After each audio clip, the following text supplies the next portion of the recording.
ځکه پیغمبر علیه الصلاۃ والسلام وایي دا میاشت د همدردۍ میاشت ده، دا میاشت د غمخوارۍ میاشت ده، او دا د مسلمانانو سره د مرستې او د کومک میاشت ده.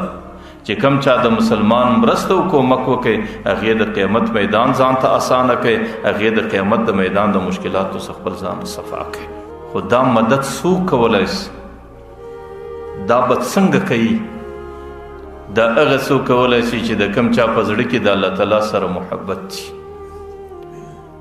دا به هغه څوک کولی شي چې په دې نیت باندې کوي چې دا مخلوق دا د الله تعالی مخلوق دی او زما د الله سره محبت دی، د الله د محبت په خاطر زه د دې مخلوق سره مرسته کوم. لیکن الله تعالی دې موږ معاف کړي، زموږ معاشره کې اوس یو مرض ډیر شوی دی، لکه دیکاوه ده، لکه ریاکاری ده، لکه فوټوسیشن دی، لکه تصویر سازی ده. چې 1 روپۍ و 10 روپۍ و 15 روپۍ و یوه ګوڼۍ وړه و چاته ورکوي، بس تصویرونه دي او بس تصویر کشي ده او ریاکاري ده او بس په دې دنیا کې خلک را روان دي. د مسلمانانو عزتونه خرابول او د مسلمانان درفدر کول او مسلمانان ستړي کول او د مسلمان د رسوایي فکر کول او د هغې په عوض کې د خپل ځان دپاره جنت غوښتل، دغه د زندګۍ هغه لویه جهالت هم دی، دغه د زندګۍ لویه ناپوهي هم ده. د غریب پر دې باندې ثواب غواړي، لیکن ما درته ویل د اردو یو ډېر ښه متل دی، هغه وایي نیکي برباد ګناه لازم. نیکي خو دې د لاسه ووتله چې ووتله، لیکن هغونه نور په ګناه باندې پسې اخته شو. بس زموږ معاشره کې دا مرض دی.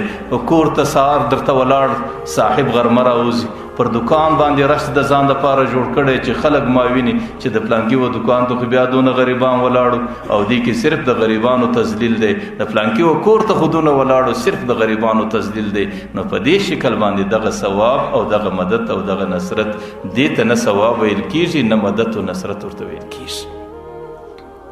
صرف په دې جذبه باندې کول چې دا زما د الله مخلوق دی، دا زما د الله محبوب انسانان دي او پیغمبر علیه السلام وایي دا د الله عیال دی او الله تعالی ته په انسانیت کې ډېر محبوب انسان هغه دی چې د الله تعالی د عیال سره ښه کوي.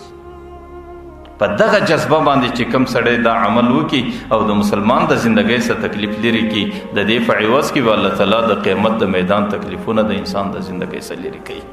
ځکه پیغمبر علیه الصلاۃ والسلام وایي چې دلته تاسو کم مدد کوئ د اخوا څخه د الله تعالی مدد راځي. داسې نه دی چې د الله په مدد کې کمی دی، الله تعالی صرف ستاسو امتحان اخلي چې تاسو څه کوئ.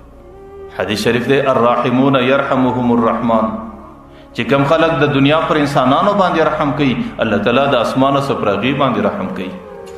ارحموا من فی الارض یرحمکم من فی السماء، ځمکې والاو په خپل مابین کې رحم سره وکړئ، خپلو همسایګانو ته سره وګورئ، خپلو قریبانو ته سره وګورئ، خپلو غریبانو ته سره وګورئ، نو یرحمکم من فی السماء د اسمان والا به در باندې ورحمېږي. نن چې کم نظام پر موږ باندې روان دی، زما د په الله قسم زما د عقیده ده چې دا د ټولو څه مخکې اول زما عمل دی، بیا د دې معاشرې عمل دی، بیا د دې انسانانو عمل دی.